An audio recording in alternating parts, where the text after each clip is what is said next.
Pour David Ricardo, la valeur des marchandises, en fait, peut s'expliquer par le travail nécessaire pour les produire.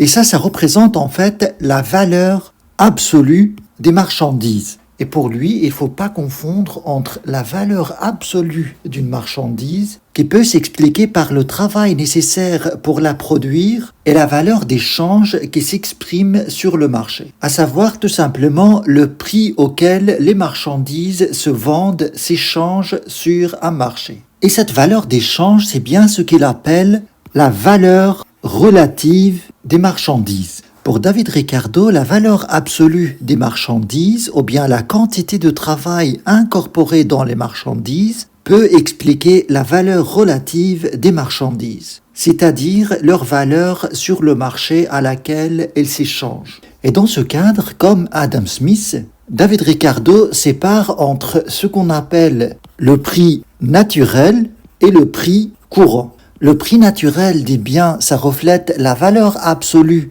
qui vient de la quantité du travail nécessaire pour la production d'une marchandise, et le prix courant n'est rien d'autre que la valeur d'échange des marchandises. Et la détermination de ce prix courant, ça s'effectue à travers la loi de l'offre et de la demande. Et les différents prix qui s'expriment sur le marché gravitent autour de leur prix naturel, qui représente la valeur absolue des marchandises. Mais cette tentative d'avoir une référence absolue pour déterminer la valeur des biens pose plusieurs problèmes, quand par exemple les quantités de travail ne sont pas homogènes. Par exemple, la production de deux biens différents qui nécessitent, on va supposer, la même quantité de travail ne donne pas forcément deux valeurs égales. Et David Ricardo, pour contourner un peu cette difficulté, ramène cette différence à la rémunération de chaque type de travail. Et dans ce cadre, il dit que si la journée d'un ouvrier en bijouterie vaut plus que celle d'un ouvrier ordinaire, cette proportion reconnue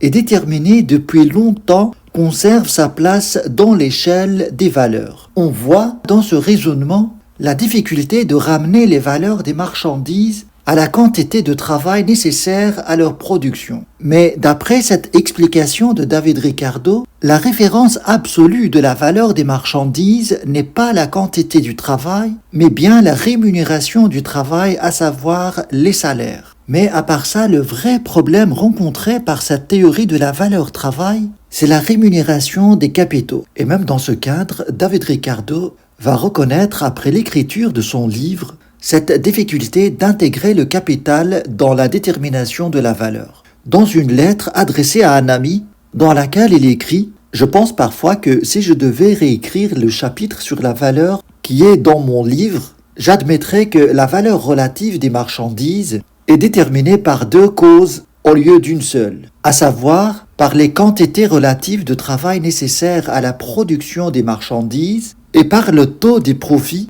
dû pour l'immobilisation des capitaux jusqu'au moment où les marchandises sont portées au marché. Mais après le capital, il y a également la rente chez David Ricardo, qu'il définit comme étant une portion du produit de la terre que l'on paye aux propriétaires pour avoir le droit d'exploiter les facultés productives, originelles et impérissables du sol. Je ne vais pas m'attarder sur cette notion de rente, je vais voir l'idée la plus célèbre chez David Ricardo qu'on retient de lui, c'est celle de la théorie des coûts comparatifs.